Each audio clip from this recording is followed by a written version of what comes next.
you shoot me in a dream, you better wake up and apologize. The Cinik Radio Podcast.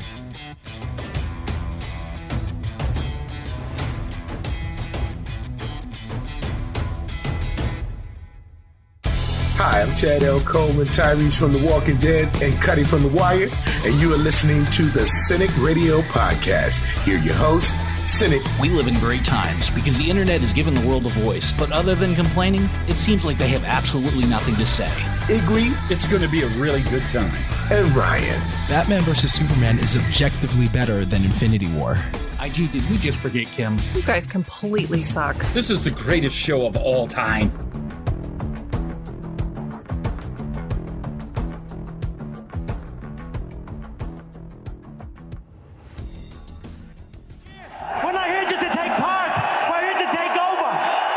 This is episode 113 of the Cinik Radio Podcast, and I'm your host, Cinik. And joining me, as always, my team of super friends, Igrihe, Ryan, and Kim. And on this week's show, with Far From Home being released this week, we decided to circle back around and review where it all began, Spider-Man Homecoming. So if you enjoy what you hear, like, listen, subscribe. But more importantly, don't forget to disengage your instant kill setting before leaving the house. Enjoy the show. After hundreds of millions of dollars, 5 movies, and 2 different Spider-Men, Sony finally came to the conclusion that the rest of us already knew for years. Just let Marvel do it.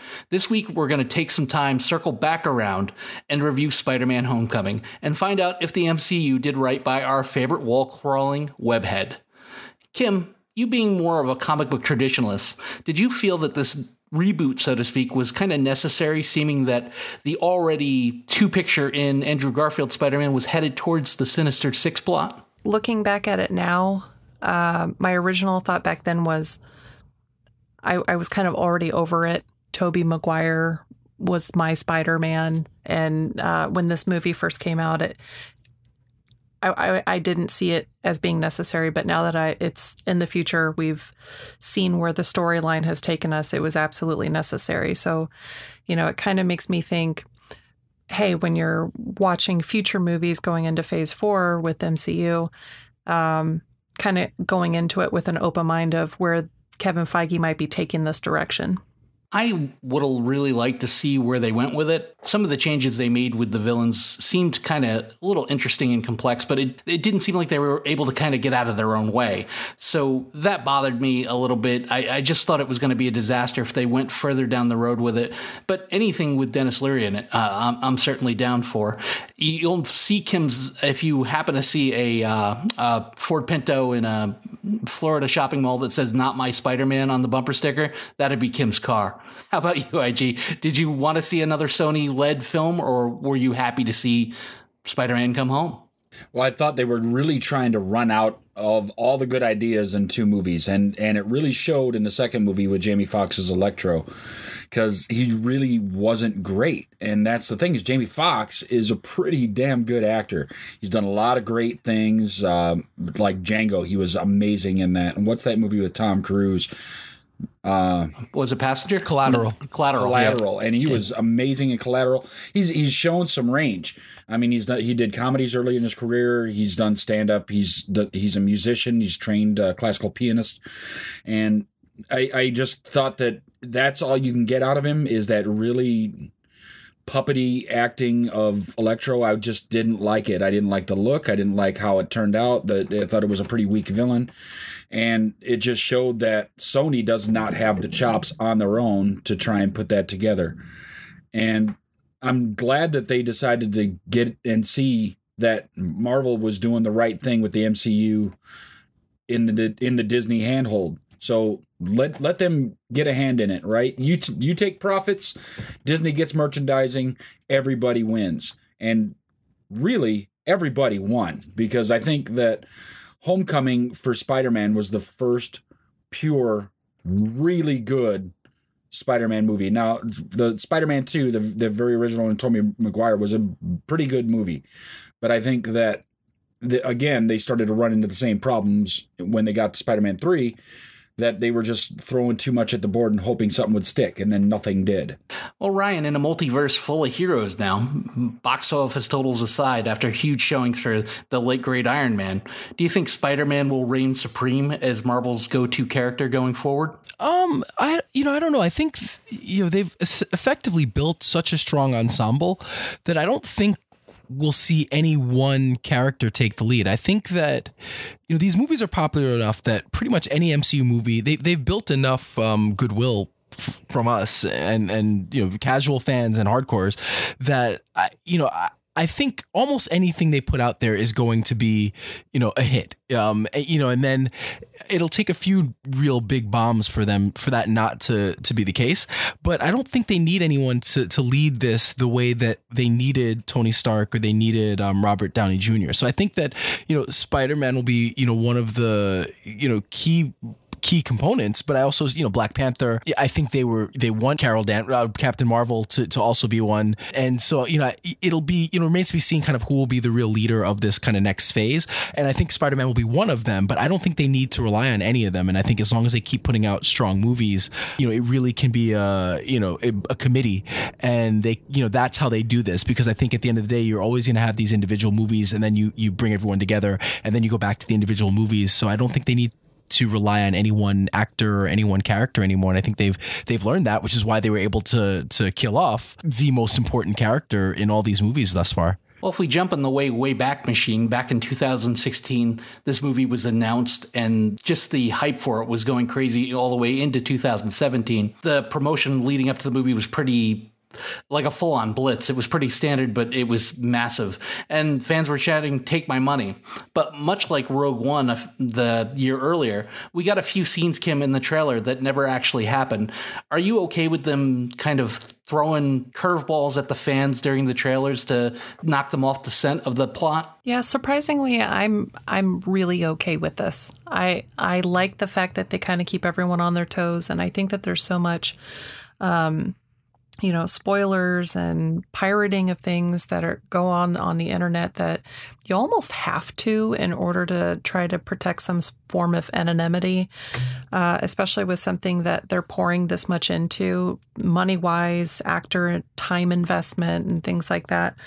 And it's kind of been their MO of, they'll, like when they took the Hulk out of in the Infinity War shot. It's kind of just what they do now. You have to expect it when you see these trailers come up. You have to understand that, okay, something exciting is going to happen here, but you're obviously not going to see the entire full scope of what's happening until you actually go see it. It's a kind of, I don't want to say clickbait, but it's a visual clickbait to get somebody to get into a theater seat and actually watch what's happening. How about you, Ryan? This new sleight of hand, would you prefer it to avoid spoilers? Yeah, strangely, it doesn't bother me all that much. I think as long as it's like, I get it being deceptive. So it's weird because I'd want to say as long as it's not deceptive, but obviously it's deceptive if you're trying to throw us off the scent. So I think if it's throwing us off the scent because the payoff is that we get something that would have been spoiled, I'm okay with it. It shouldn't tease something and then not have it. So it's one thing if it's kind of like a scene that maybe looks good, or, like apparently one of the major scenes from the recent trailers is not in the movie at all, which is weird. It's kind of funny, but it kind of makes the trailer and it adds to the mood, but I don't think it matters much to the movie. So I'm okay with it. But if, like, let's say if, I don't know, like they tease Wolverine and then, or Deadpool, and then they don't have him in the movie, that would piss me off. So I think part of it is like,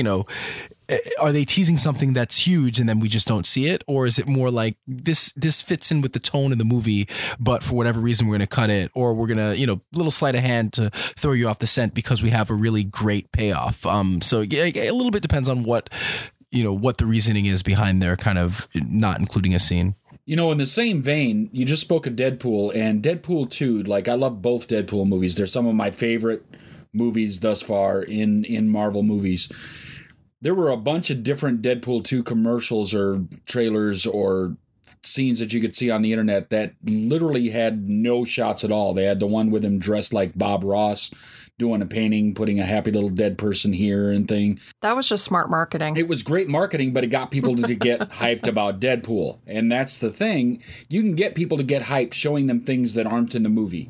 And even if you take some things just like Rogue One and just like Spider-Man Homecoming and put them in the trailer but not put them in the movie, but it gets people excited and ready to go see it, I'm all for it. And I would rather see that than them basically do what some other movies have done and basically spoil the whole movie in the trailer, because that's worse. I don't need big important plot points spoiled in a trailer before I've even gotten to go see it. So if we can even go further the other way and create wholly different content just to get people excited for movies, that would work for me as well. It's funny that you bring up Deadpool, because that's the one instance where I didn't like it, mostly because I'm a huge X-Force fan, and they teased X-Force and Shatterstar being one of my favorite characters growing up, and they killed him within 30 seconds. Spoiler alert, sorry about that if you didn't see Deadpool. But that's the one time where it did kind of bother me, where I thought that maybe we were going to see some sort of more comic book like X-Force crossover, and we didn't. I kind of wish that they wouldn't have teased that and it just be a spoiler in the movie. It was in service to one of the greatest scenes in any movie ever. Like that scene was so good. Like you could have killed off like the A-Team X-Men, and I would be okay with it for that one scene alone. I agree, but I don't know if they should have teased it in the trailer. It being part of the movie was wonderful and hilarious, because their take on Shatterstar was a bit of a douchebag. So I was happy to kind of see what happened to him. And although I was a little broken up about the Vanisher, because I thought he brought a lot to the film. Two-Face was right, IG. If you live long enough, you go from hero to villain. I mean, Michael Keaton, he used to be Batman, and in this movie, he was the Vulture. Do you feel that the Vulture was the right bad guy for this? And in the comics, he was just a dude in a bird suit. The modern day upgraded Vulture kind of brought something. Did it land right with you, or is this another case of Green Goblin from the original trilogy? Well, what I really like about this is that they didn't do Green Goblin. Green Goblin being Spider-Man's most famous nemesis as far as everything goes. I'm happy that they went a different direction and that they didn't use something that had been seen in any other Spider-Man movie. Because we had seen Green Goblin, we had seen Venom, we'd seen Rhino momentarily, we'd seen Doc Ock. Like, we've gotten all these people in his rogues gallery. We had not seen Vulture. So putting Vulture in, I think, was a really smart move, because he's still known. People know of the Vulture and everything. So great. We're picking somebody that's known. And that's one of my problems when you pick a lot of these villains in superhero movies where the villain is, who the hell is that? So they picked right. And then picking Michael Keaton to portray the Vulture. Michael Keaton is an amazing actor, in my opinion. I think he has a lot of range, and in this role, he did very well. He kind of had the charismatic, creepy guy all kind of rolled into one, just nailed down. He just makes you think blue collar. And when they start this movie, he's just that. He's a blue collar foreman for a company doing cleanup in New York after the big event of the very first Avengers movie. So he plays that role excitingly well, increasingly well. It brings me all the way back to Mr. Mom and Multiplicity, because he was blue collar in both of those. Yeah, I didn't agree with the choice of the Vulture, although I did really appreciate what they did with him, and I like the fact that they tied it into Avengers with the alien tech. I felt Michael Keaton was a strong choice, though. Kim, did he live up to your expectations, and did you appreciate the fact that they made him more of a sympathetic blue collar villain? I really liked it. I think the casting was perfect for that, and I think he really portrayed the character well. I'm a huge fan of his anyways, and have been for many years, but I really think that it probably couldn't have been done any better by anyone else. They did a great job with that. Ryan, Tobey Maguire was too soft. Andrew Garfield, to some people, was a little too coarse. Do you think Tom Holland is just right? Yeah, no, I think he's perfect in the role. I think Tobey Maguire is great. I think, those movies are great. Especially Spider-Man 2 is phenomenal. I think that they don't hold up as well today as lots of movies from that time, or any time that kind of have, effects that are great for the time, but maybe don't hold up. So I think that kind of the effects don't quite hold up, and the movie's a little campy at times. They're still good, but Tobey Maguire is like, look, he was doesn't look like a high schooler, doesn't, quite pull it off. But we were so kind of amazed by the visuals and by seeing, one of the first times we really had a comic book come to life with the effects the way they were. And that I think we were able to look past a lot of that stuff. But I think that and the Andrew Garfield ones, like Andrew Garfield was great as Peter Parker and Spider-Man, but, they just were not great movies. And so I think this was the one time where he really got it right. I mean, you couldn't have cast a better actor. He's young and looks young enough and plays young enough. And, I think they really, really got it right with Tom Holland. And I think he's, the best Peter Parker Spider-Man that we've gotten in any iteration on the screen thus far. How about you, IG? Did the more age-appropriate Holland capture the essence of Peter Parker's high school struggles? Well, I know that Tom Holland is probably in his 20s somewhere, but he just portrays himself as a very young person, and it does work. I could buy him as a 15, 16-year-old kid. He has the mannerisms proper. He kind of looks very young.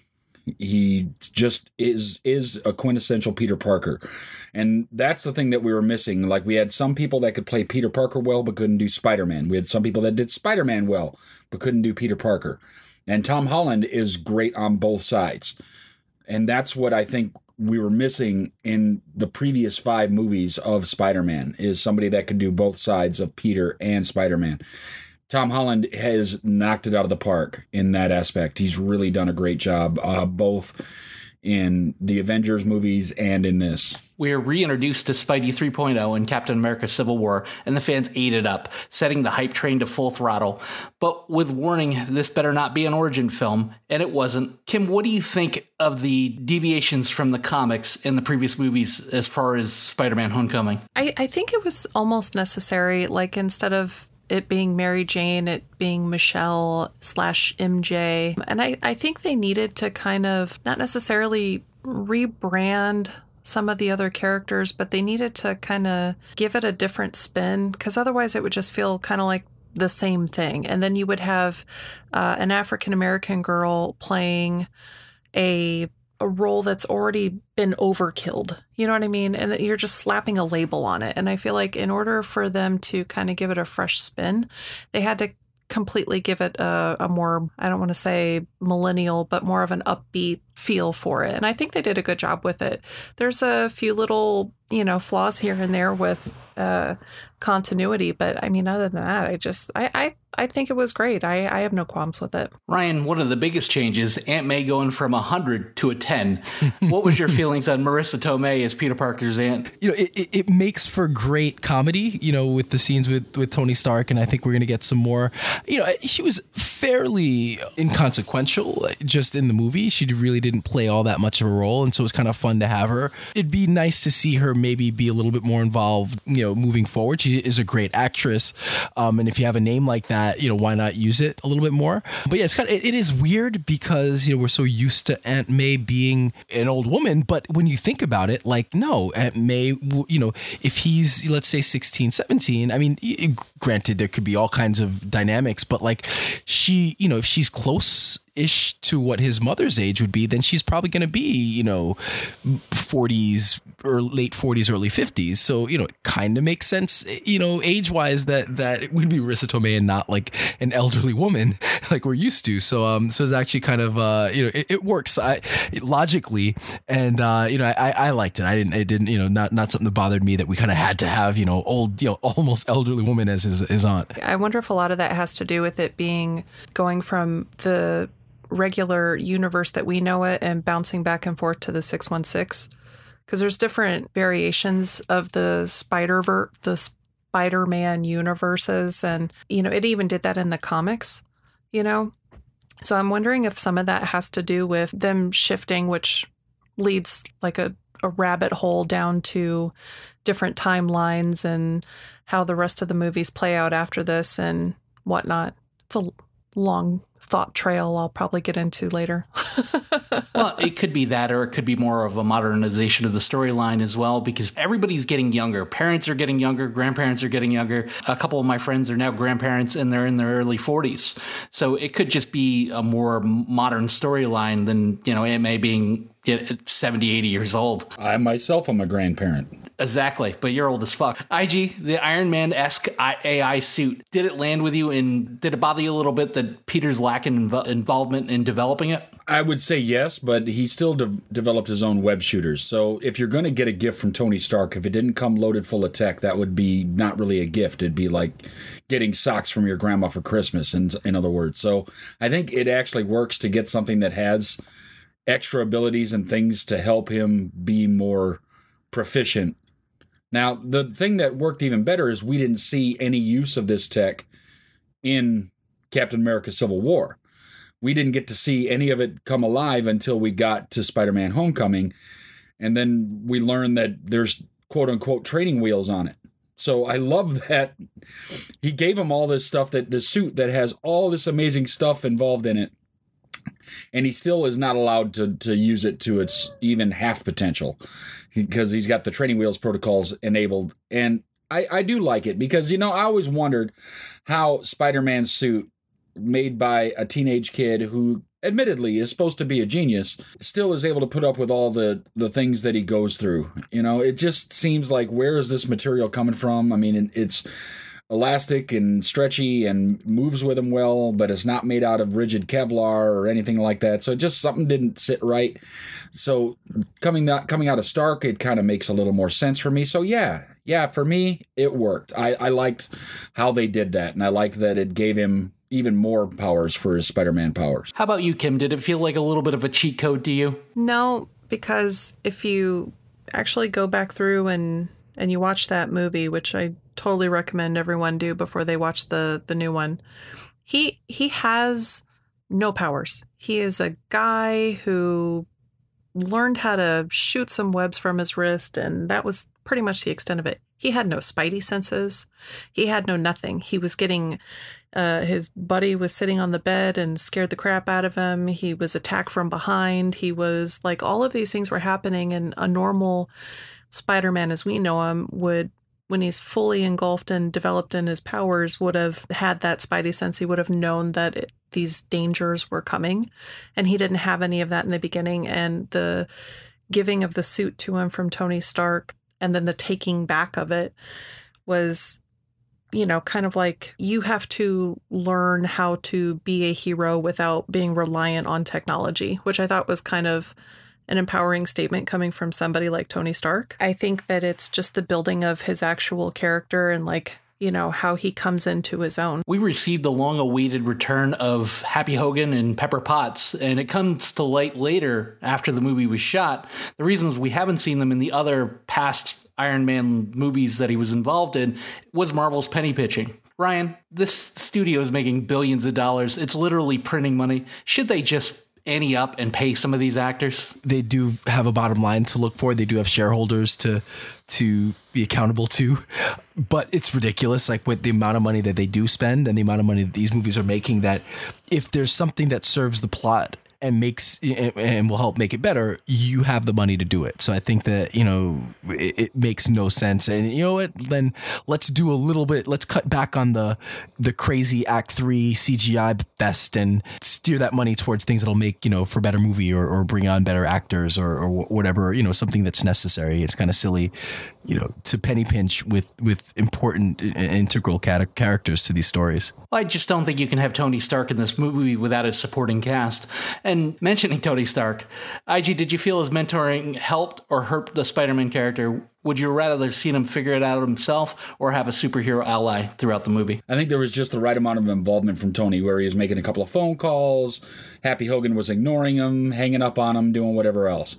I think it was just right, because I think it was good plot armor to just kind of throw that in there to keep the story moving, because you needed some things like that. Because if he's going to spend the whole movie figuring it out, it's not going to be much fun, or it's not going to be very dramatic. And those things added the necessary tensity to Spider-Man, to Peter Parker, to him trying to figure it out. And so I really thought that having him there as someone to feed off of really worked well. And that's something that we hadn't had in really any other Spider-Man movie, where Spider-Man had someone to lean on that directly. This isn't an origin story, and it's his introduction showing him, as part of the MCU. And so I think it works really well because we need something to connect him to the larger MCU. And so having this connection to Tony Stark and having Tony Stark as his mentor in a weird way is an origin story for him. It is his story about how he becomes a hero and how he learns to become a hero and how he, becomes part of this larger universe. So it's a different kind of origin story than we're used to, but I think it works. And then Tony Stark is that mentor, and it's a huge part of obviously Civil War, through this movie, through Infinity War, through Endgame, and probably through the next movie. I think it was integral, and it's one of the most important things, and one of the things that really makes this character work and makes the story work. I don't know what story we get with Tom Holland as Spider-Man without Tony Stark and a way to make it work. So I think, it was necessary. And I like the way that they were able to kind of use Tony Stark as his mentor and really have this storyline that's got run through multiple movies about their relationship. And it makes their impact on each other when they lose each other, at different points in other movies, it makes it that much stronger and more meaningful. Kim, I'm just a boy standing in front of another boy in my boxers, asking you to forget that you just saw me in a Spider-Man suit on the ceiling. What were your thoughts on Ned, the best friend that every superhero has that they shouldn't reveal their secret identity to? I think it was actually fairly true to the comics, to be honest with you. And I like the fact that when it first came out, there was a lot of speculation on whether or not he was going to have a much larger role in future movies. And again, it was just kind of the production company and everyone just kind of steering people the way they want them to be steered. I remember going to a Comic-Con down in Orlando, and there was like the little booths and stuff that you could go to. And there was like huge nerd flocks of people that were just, I don't know, conspiracy theories and whatnot were being thrown out. But I think he did a great job.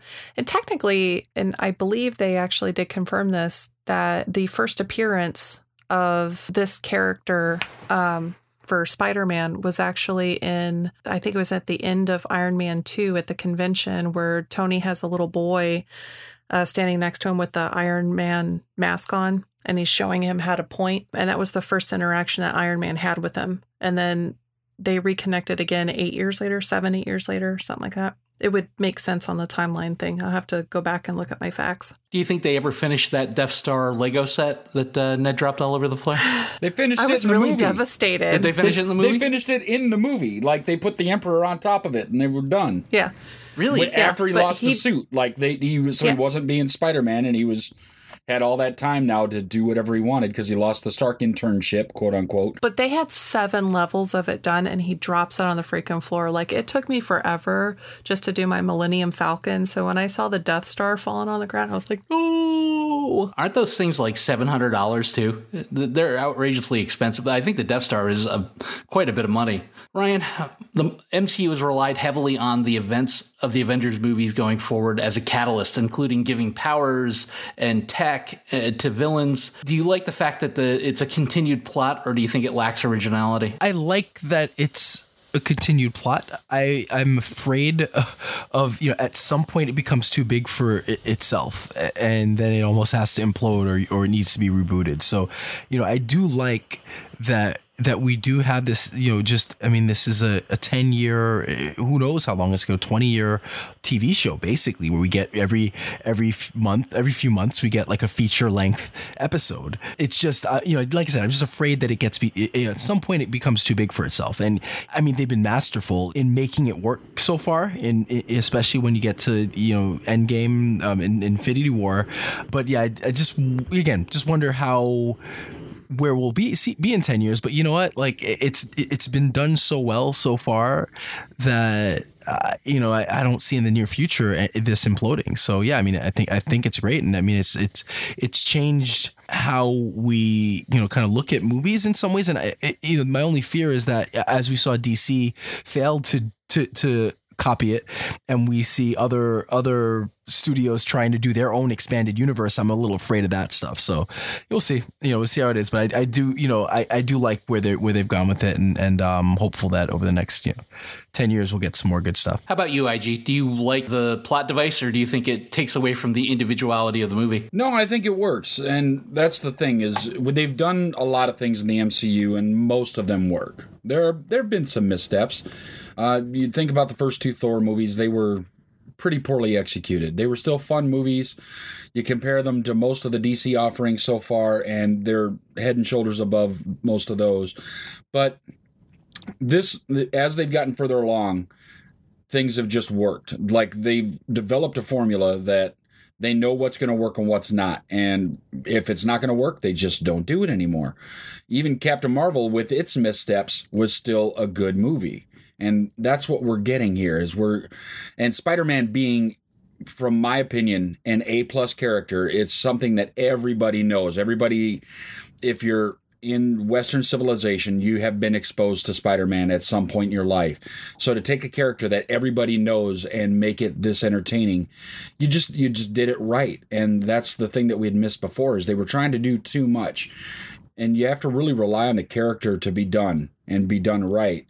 And then you don't have to do all that much. It really just works all together. It's just very, very feng shui in the way they did it. Kim, that uncomfortable ride to the homecoming dance where you find out that the father of the chick that you're dating is the supervillain that you've been chasing. A little too convenient for you, or were you down with it? No, I think it was kind of to be expected. I mean, he had to find out one way or another, and why not do that, classic, oh crap, where am I going to do now? I've really found myself in a pickle kind of situation. So again, he's portraying a kid. How many other situations could you possibly wrap all of this into without it being too cheesy? I think it was the right direction to go for it. Ryan, the final battle over top of Coney Island, your thoughts on the movie and your rating. I haven't watched it in a while, but I want to say it's one of the best MCU movies, maybe my favorite. And before Into the Spider-Verse, it was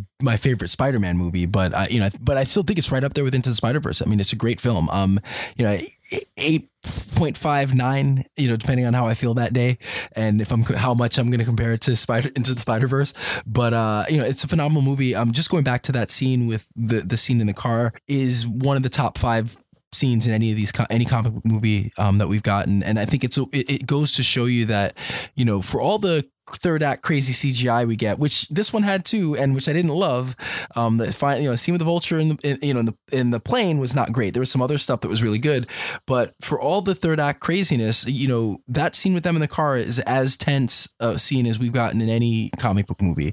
And again, it goes to show if in the right setting and the right reveal and the right setup and the right actors and the right performance, you can get something just magical. And it was magic in that scene. And again, one of the top 5 in any comic book movie. Yeah, I mean, great. Tom Holland's amazing as Spider-Man. I thought Michael Keaton was a great villain, great performance. Again, great pathos, and one of the few strong MCU villains, because again, that's another thing we haven't gotten, is many very strong villains. And so I think it really kind of, movie as close as you can come to knocking it out of the park, really does. And yeah, I mean, the third act thing wasn't great, but otherwise, I mean, just a phenomenal movie. And yeah, 8.59 my score, easy for this movie. I absolutely loved it. When this movie had first came out, I had recently been up there and seen the area, and it was like my first experience with being in New York, to be honest. And so seeing it, I almost felt like a connection to it, I guess. I really loved it. I thought that even though I liked, the older Spider-Man movie with Tobey Maguire, I still think that this is probably my favorite. I give it a solid 9. And I think the scene with him in the car, when Dad's driving and he looks back in that rearview mirror, he's got that ice cold glare, like just down frickin' pat. Man, it almost made me uncomfortable, and I wasn't even dating the chick. So, for me, I just absolutely loved it, and I think they couldn't have casted it any better. So that final scene, that final battle, like, what really resonated with me is that he was in his old original homemade costume. I thought that it really kind of proved that even without the costume, without the tech, without Tony Stark's help, he is a hero. He is somebody without it. So he proved himself that, you know what, he is an Avenger. Whether or not he holds the title or not, he's a member of the team. He's one of Earth's mightiest heroes. So I'm a big fan. I really love this movie. It's probably one of my top 3 actual MCU movies, between probably Infinity War, Thor Ragnarok, and this. And they could all change places any day. They're all really good movies, but this is by far the best live-action Spider-Man movie that we've had. I'm really having high hopes for Far From Home. I give this one a 9. Yeah, Michael Keaton acted his ass off in that movie, and he didn't overact. Villains have a tendency to overact and try to just own the movie, and he didn't need to do that, but that scene in the limo was scary. And you're right, IG, the powers were given to him, and then they were taken away, and it was just him in his homemade suit, you know, fighting a supervillain in dire consequences, hanging off the side of a plane. I loved it. I loved everything about this movie. I loved Robert Downey Jr.'s involvement. I would like to see Pete have a little bit of say in his suit, and I thought the Iron Suit was a little over the top in the other movies, but I like him giving him the AI suit. I thought that was very cool. I've been a Spider-Man fan for as long as I can remember. 4 or 5 years old, from comic books to cartoons to t-shirts to underoos. This time they got it right. I love the feel of the movie, the humor, the cast, everything. Seeing Tony Stark and his old entourage there just made it feel like a Marvel movie to me. Love Tom Holland as the new Spider-Man. He has everything that the other guys were lacking. Sign that kid up for as many movies as labor laws will allow. Michael Keaton couldn't have done a better job, and I hate the Vulture as a villain, and he became one of my favorite villains of all time. The action sequences, the fights were amazing, pun intended. Sony is out of their minds if they don't continue this relationship with Marvel. Far From Home is right around the corner, and I give Spider-Man Homecoming a 9, and I just hope that Far From Home is half as good as this movie, because if you haven't seen Homecoming, you need to go see it right now. Hey, IG, let's do some news. Let's do some news indeed. Let's stay in the same vein here, because Disney and Marvel have re-released Endgame in theaters with new bonus footage that is complete and utter bullshit. They put out an intro from one of the directors, one of the Russo brothers. He puts an intro on it, a little tribute to Stan Lee, and at the end, some unfinished scenes with the Hulk. This is an attempt to go for a cash grab to see if they can knock Avatar out of his #1 spot, and thus far, no, sir, Avatar sits atop the poll. What do you guys think? It's a blatant cash grab and a rare misstep by Disney. It's just kind of silly. Like, why? It's one thing if you're going to really, say, all right, you know what? We're going to re-release this with 30 minutes of new footage and real finished footage. Again, it's Disney. They can afford to finish the footage. But to just kind of release with one silly little scene is kind of dumb. It's like, that's a DVD extra. Like, why are people going to go to the theater? Like, if you want to beat Avatar, then you know what? Start a campaign like Avengers beat Avatar. Make Avatar out to be some evil, villain that the Avengers have to beat, and do that if you really want to beat Avatar. But otherwise, it just seems like a silly cash grab and again, a misstep and something that was unnecessary. I love MCU movies. I love all things Marvel. I have hundreds of comics. I have thumbed through them more times than I care to count before creasing pages and getting thumbprints on the corners. I had no interest in going back and sitting through another 3 hours of this movie. It was depressing. I didn't like the ending. I had already seen it a few times before we actually did the review on it. And so the allure of, 10 minutes or whatever of additional footage, and knowing just, from seeing things online that it wasn't actually going to enhance or change the real plot line or the story in any real way, it flopped for me. And that almost hurt, as like a diehard fan, to feel like, oh, okay, I forgot, I thought for just a minute there that it was all about putting out an amazing film for fans. And it just felt like, how much money can we get off of you? How many times can we sucker you back into coming in and watching the same crap? And I had no interest in going to see it, and I still won't. It'll probably be on the bonus reel when the movie comes out for download or DVD, and I might watch those extra scenes then, but no. I preface this by saying I hate Avatar. Hate it. Hate the movie, hate the characters, hate it. And I want it out of the #1 spot more than I want to breathe. However, if they really were serious about this, they should have had something in their back pocket, and they didn't. This was thrown together. It was ill-conceived, and they really didn't do a good job of getting the word out there. Like, I believe Ryan said that they should have started a campaign. You know, I saw a few different articles, but I really didn't see any extra advertisement, and they didn't do enough. I called Ig the day that they announced this, and I said, those extras are going to be on YouTube within the day. And you know what? They were. They should have mashed some scenes together. They should have had an extended cut ready. Now, I know a 3-hour movie doesn't need another 20 minutes worth of footage, but if you were serious about doing this, if you really wanted to win, you should have had something ready, and they didn't. And like you guys said, it's one of the few missteps Marvel's made throughout this whole adventure that we've been on with them. So my next story comes from New Orleans, and this is great. Bill and Ted.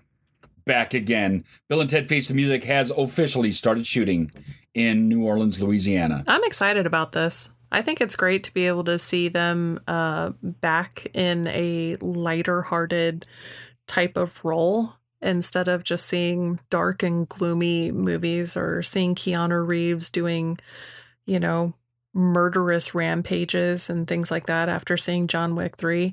So I think it would be great to see him kind of go back and do something that's a little bit more fun for him, even if the movie flops.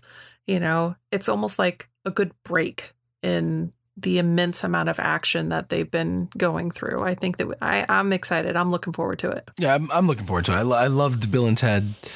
Bill and Ted's Excellent Adventure. I remember. I mean, as a kid when it came out, but I just watched it over and over. I really love that movie. We've kind of we're seeing a Keanu Reeves renaissance, and so it'll be fun to see him in this role again.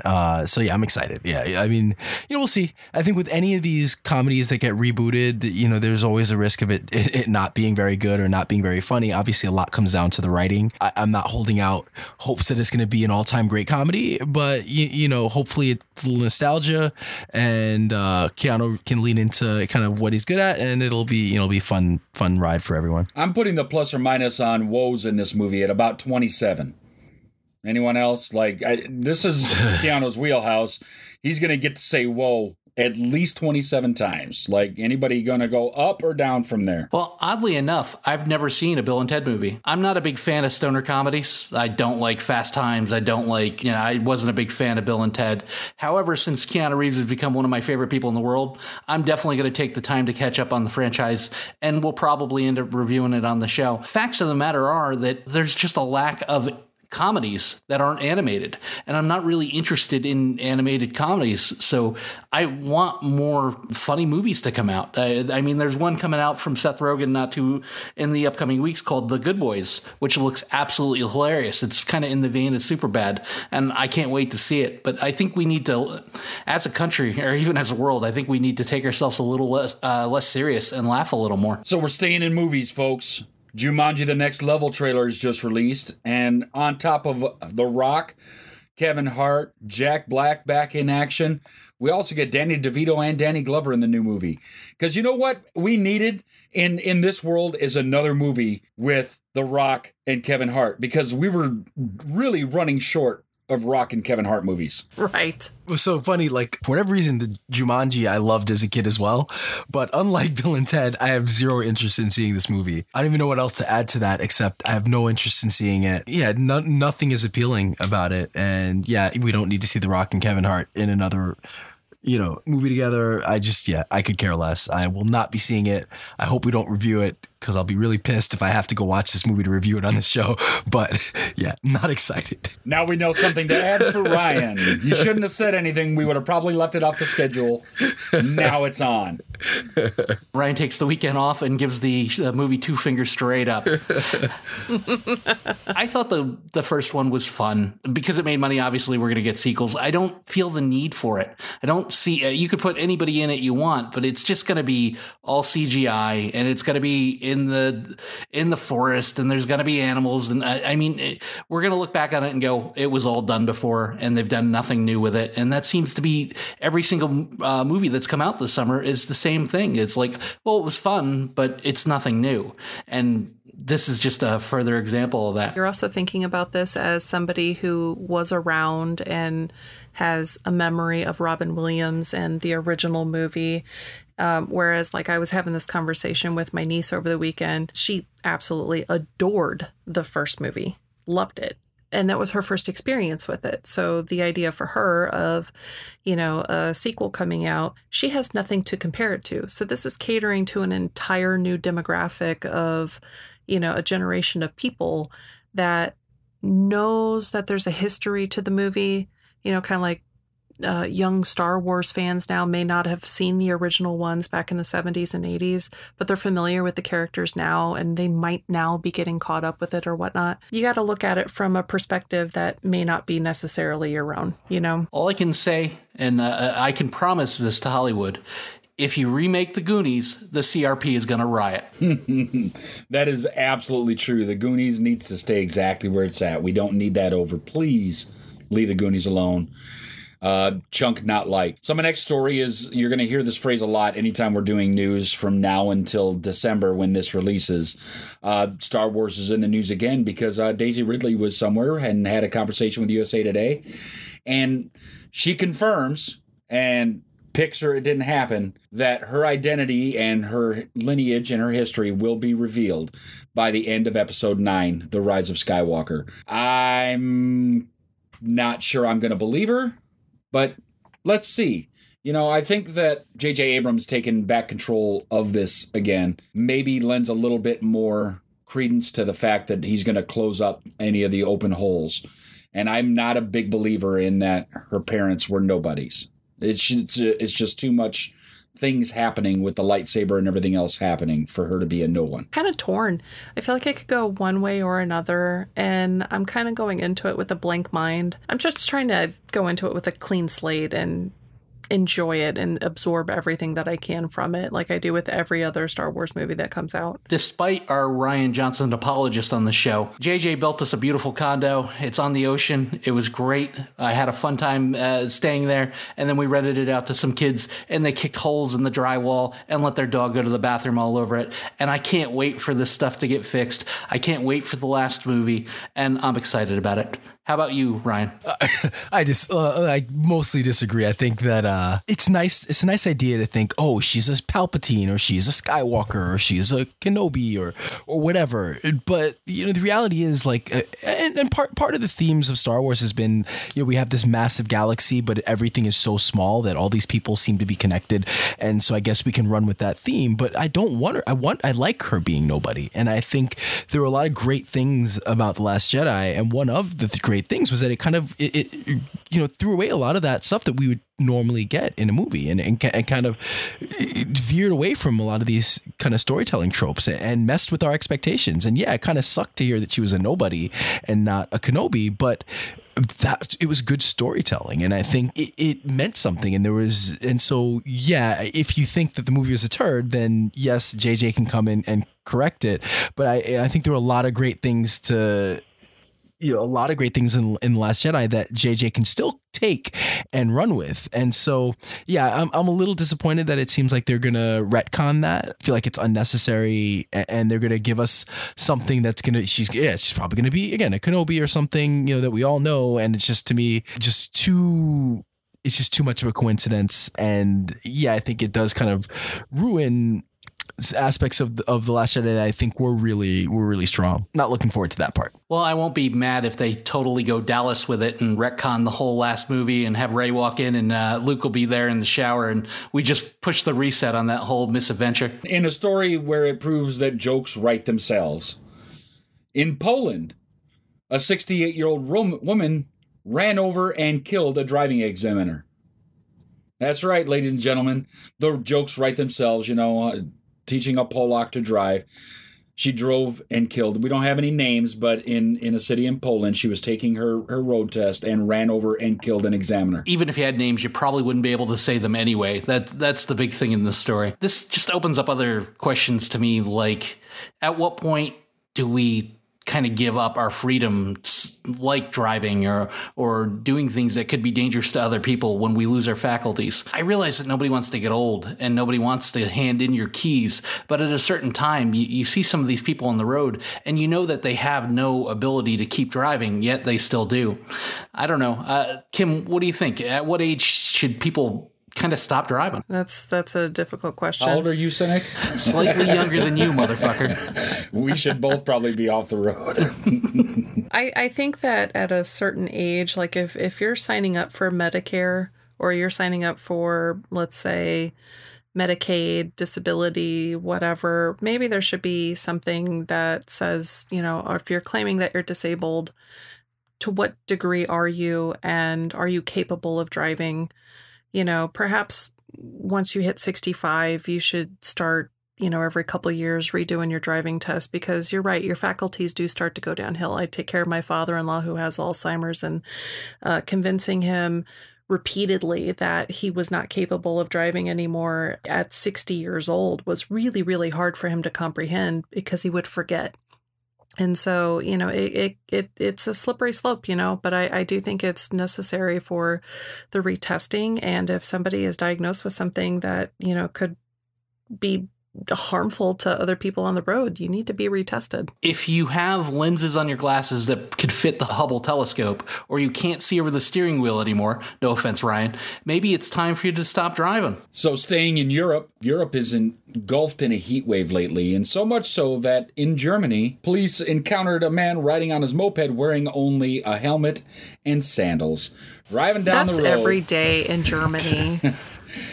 I don't know. I've not spent enough time in Germany, apparently, because that just means the tourism is going to close down.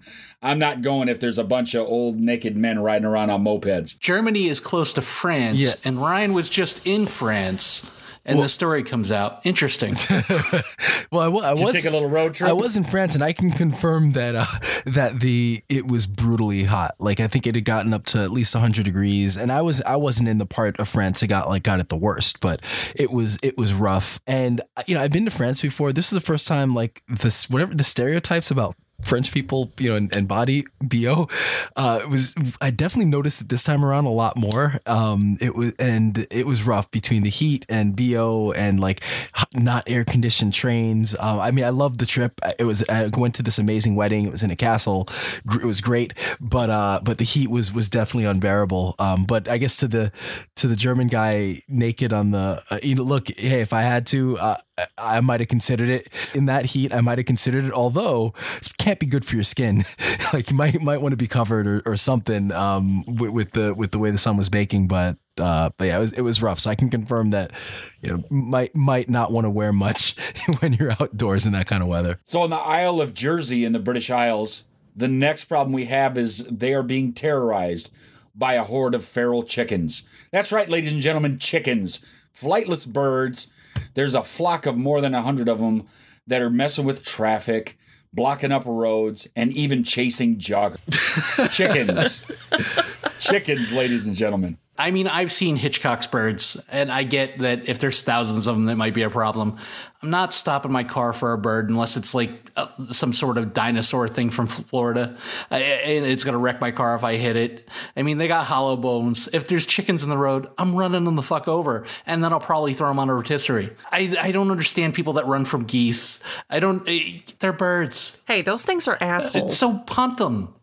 I'm not for animal abuse, but if they start it, if they don't start none, there won't be none. I mean, just punt them. They come squawking at you, just kick them. I mean, hell, I'll kick a goose right now if there was one in front of me. What do you think, IG? I think you're absolutely right. They're chickens. Now, I understand they're feral chickens, so they're not used to being around people. They're not probably very tame. All chickens are feral chickens. But, and those little pecker beaks of theirs, are probably sharp. But, you're right. They're not exactly elusive and quick, unless you're trying to catch one. But if they're coming at you, they're trying to catch you. So, yeah, they're, about the size of a soccer ball. And you're in England. That's like your favorite pastime. Kick a bird, people. Aren't all chickens females? So is that just a nice way of saying just a group of whore chickens were just running amok on the streets? Nice. It might be. I don't know if they had any roosters in there or not, but yeah, it's literally. And was that code for chicken heads? Are they trying to say that there's a bunch of chicken heads running wild in the streets of Jersey? That's right. They run these streets. Wow. Now, if you talk to Mike Tyson, he has a whole other definition of chicken heads. So our last story, ladies and gentlemen, and this one is a doozy. And this is Scumbag of the Year. And the craziest, stupidest thing I swear I have ever read from Killeen, Alabama. An Alabama man denied feeding methamphetamine to a so-called attack squirrel. The police in Limestone County were called with all kinds of complaints about a squirrel that people claim has been fed methamphetamine. They came to Mickey Polk's house to arrest him and his squirrel, who he affectionately named D's Nuts. The squirrel was made infamous after police say they were warned about a meth-fueled squirrel that had been trained to attack. He trained this squirrel to attack people. I mean, is this guy a World War II vet by any chance? Like, didn't they give cocaine and stuff like that to troops back in the day in order to help them stay alert? Yes, they did. So maybe he's just having a really nasty case of PTSD, and this is the only friend he's got in the backwoods of Alabama. Well, he's a drug dealer. I became aware of the story on Live PD. They showed video of that guy and the squirrel. And I'll tell you, I may be unafraid of birds. I ain't messing with these nuts. That thing looked insane. It almost attacked the camera guy. They arrest this guy. They take the squirrel and they let it off into the woods. And somehow that guy got out and they reunited. So once again, that guy's back with these nuts, and hopefully they live happily ever after. So Polk has been booked into the Lauderdale County Jail on charges of attempting to elude criminal mischief. I wonder what that part is. Receiving stolen property, and felon in possession of a pistol after it was discovered he had a .45 caliber handgun in his waistband.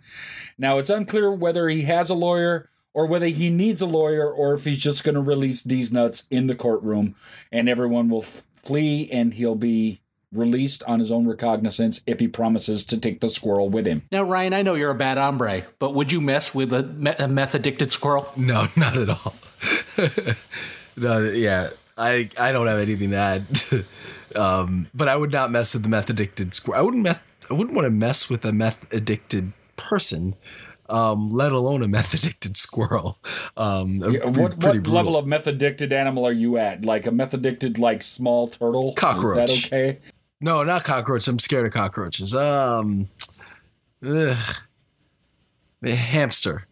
Meth addicted hamster. See, I'm like, it needs to be slow for me, like meth addicted turtle or something. Maybe like a sloth, but I don't know. Sloth have them long nails, so if they do catch you, so that's what I'm saying. Like a little box turtle, like not a big one, like a little turtle. Then maybe. Well, I think the real moral of the story is, kids, don't adopt rodents from outside, don't do drugs, and don't get a tattoo on your face. And that's the end of another week here at the Cinik Radio Podcast. I'm your co-host, Igrihe, here with your host, Cinik, Ryan George of The Gymwits. You can find him over at thegymwits.com. And the artist known as Kim. You can find her over at kmcartworks.com. Great artist, lots of pop culture stuff you can see over there. We had a great time talking to you this week about pop culture and the latest offerings and the weird news around the world. We'll be back next week with the next big thing.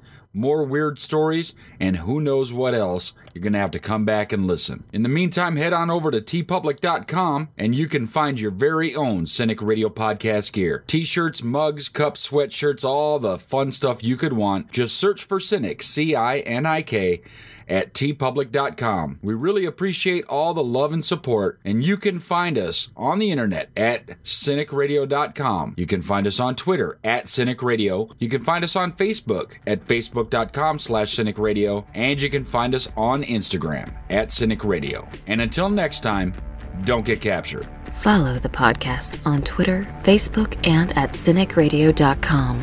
Available for download on iTunes.